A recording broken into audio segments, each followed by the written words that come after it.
મહેસાણાના કડીમાં વરસાદી પાણી ભરાઈ જવાથી હવે વિદ્યાર્થીઓ અને શિક્ષકો પરેશાન થયા છે। વરસાદે કડી નગરપાલિકાની પોલ ખોલી નાખી છે, કેમ કે કડી તાલુકા ગણેશપુરા પ્રાથમિક શાળાના ગેટ પાસે વરસાદી પાણી ભરાઈ રહેતા વિદ્યાર્થીઓ અને શિક્ષકો પાણીમાં ચાલવા મજબૂર દેખાયા હતા। તો થોડાક સમય પહેલા જ કડીની સોસાયટીમાં ગટરના પાણી બેક મારતા સ્થાનિકોએ ઉગ્ર વિરોધ નોંધાવ્યો હતો। નમસ્કાર, જમાવટ સાથે હું છું પાર્થ।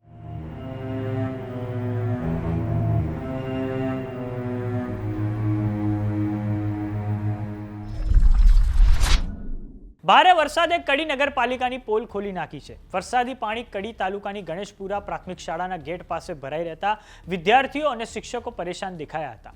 કડી નગરપાલિકા આ બાબતે સંપૂર્ણપણે ઊંઘતી ઝડપાઈ છે, સાથે તંત્રની કામગીરી પર સવાલો ઊભા થયા છે, જેમ કે આ ભરાયેલા પાણીથી રોગચાળો ફાટી નીકળશે તો જવાબદાર કોણ રહેશે? આ રીતે તો બાળકોના આરોગ્ય સાથે તંત્ર ચેડા કરી રહ્યું છે। કડી તાલુકાની ગણેશપુરા શાળાના મુખ્ય દરવાજા પાસે વરસાદી પાણી ભરાઈ જતા બાળકો વરસાદી પાણીમાં ચાલવા મજબૂર બન્યા છે। એટલું જ નહીં, તેનાથી બાળકોની સાથે સાથે શિક્ષકો પણ પરેશાન થયા છે। વારંવાર તંત્રને રજૂઆત કરવા છતાં પણ કોઈ જ નિવેડો નથી આવી રહ્યો। સ્થાનિકોએ આવા પ્રકારના પાણી સતત ભરાઈ રહેતા રોગચાળો ફેલાવાની ભીતિ વ્યક્ત કરી છે। કડીમાં ભારે વરસાદ પડવાથી નીચાણવાળા અનેક વિસ્તારોમાં પાણી ભરાઈ ગયા હતા। વિકાસની વાતો માત્ર ને માત્ર ચોપડે જોવા મળી હતી। કડીના નીચાણવાળા વિસ્તારોમાં પાણી ઘૂસી ગયા હતા।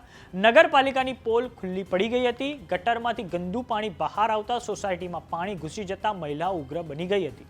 તો આ બાબતે સ્થાનિકોની જે પ્રતિક્રિયા સામે આવી છે, આવો સાંભળીએ તેમણે શું કહ્યું છે। સોસાયટીમાં તો સમસ્યા વરસાદનું પાણી જેટલું અમને નડતું નથી એટલું ગટરનું પાણી અમને નડે છે।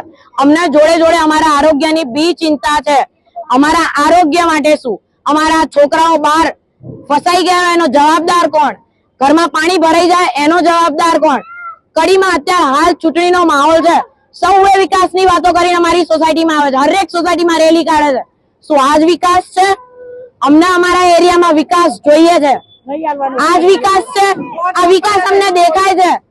જે બી સત્તા આવે, હું એમ નથી કહેતી કે કોઈ બી સત્તા, જે બી સત્તા આવે, જે બી સરકાર અહીંયા બને, એ સરકારને અમારા આ સમસ્યાનું નિવારણ આપવું જ પડશે, ફરજિયાતપણે।